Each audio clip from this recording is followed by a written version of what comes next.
And we're back with another shop build. So last episode I told you that we'd be doing foundation and block here soon, and I wasn't lying. Here we go. So this right here is the start of the block. It's not completed, obviously. But the way that this shop is gonna be is basically this is a back garage door. It's an 8-foot wide garage door, so I can pull my trailer and my mower in and out. So that's gonna be the floor.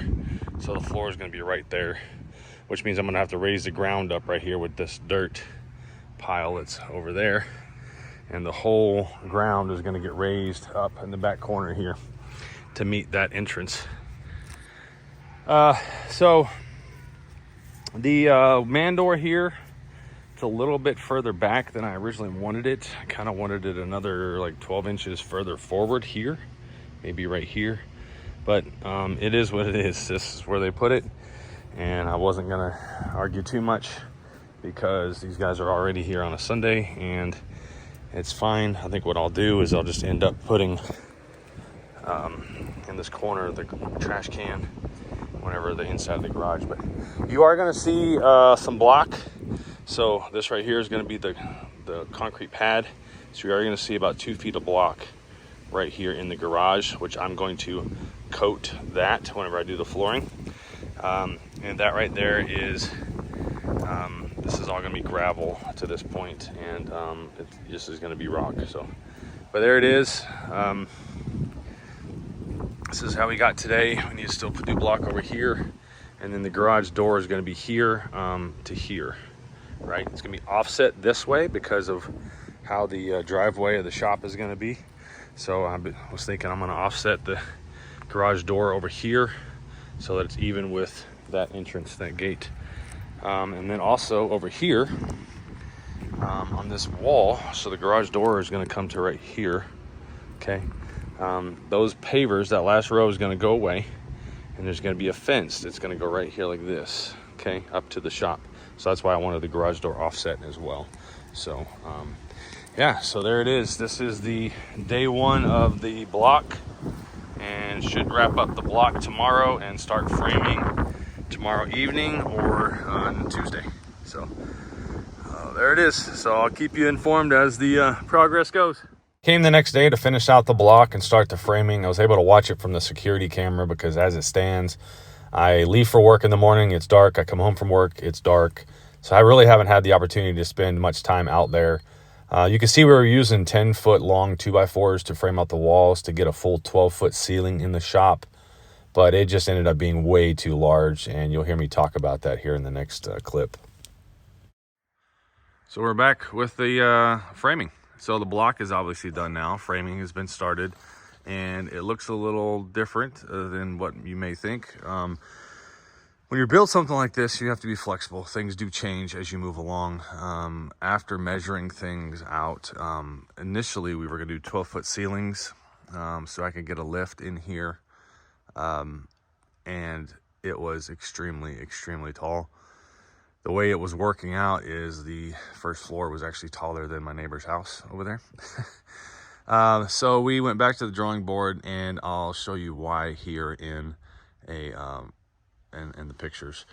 If I was to stick with a 12-foot ceiling, the steps on the back wall would have had to be longer, so they would reach the second floor, which means they would have to come along the side of the interior wall, which would have caused some issue because I would have had to have not been able to park 2 cars in there. I would have had to put the lift in the middle of the garage, and then I would have been fighting around that lift every single day.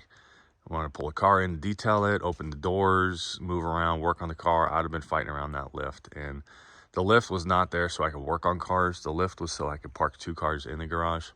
So we decided to lower the ceiling back down to the original 9 feet that was designed for a few reasons. One was because I wanted to be able to park a car down the middle without a lift being there. So I thought, well, if we move it down to 9 feet ceilings, then I'd be able to get the steps stay on the back wall, which means I'd be able to park 2 cars side by side. Yes, it would be tight, but at least they would be able to park there. and then I would be able to pull the cars in and out into the middle as I pleased. So that's what we decided to do. The other reason was because of the exterior height of the building and being basically just a monstrosity that would dwarf the neighborhood houses. It's already going to be larger than my neighbor's shop, but that was just going to be extremely, extremely tall. So going back to the outside of the shop, you can see this right here is the original 12 feet that you'd say. Pretty large. The side walls here is going to give me my 9 feet ceiling. So there's not going to be a lift in here, and I'm okay with that. I have my quick jacks, which I do like a lot. They're not functioning properly right now, so I'm going to have to look at an O-ring seal on those. But it's coming along. I'm very happy with the decision to go back to the original design.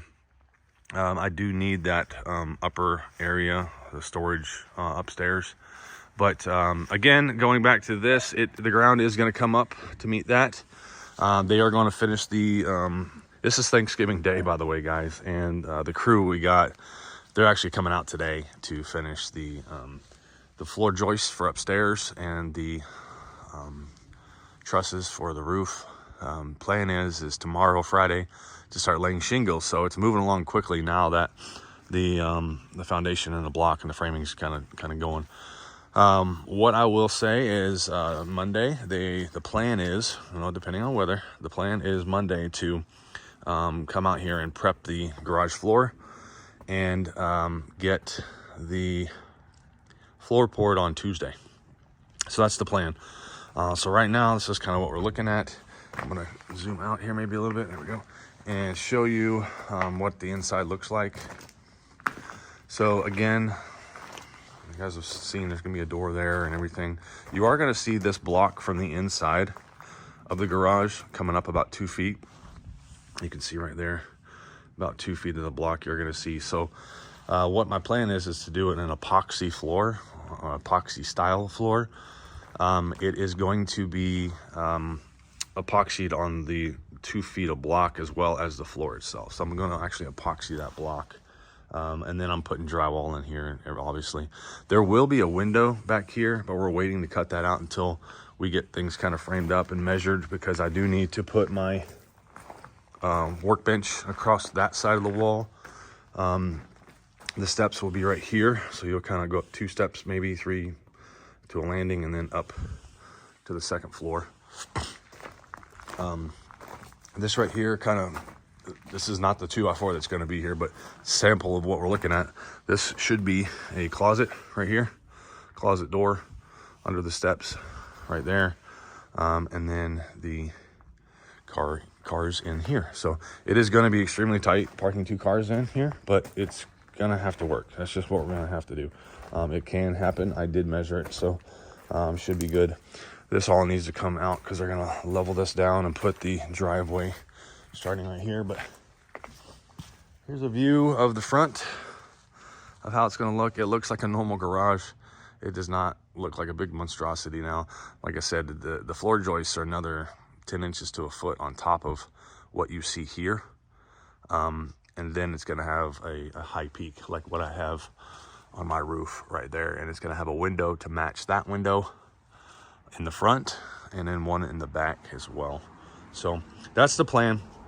So this is the end of this video. I will get you on the next one and show you the floor joist, the roof, and basically it'll all be enclosed, the garage, and probably the roofing going on. So all right, guys, thank you. Take care. We'll see you guys on the next one.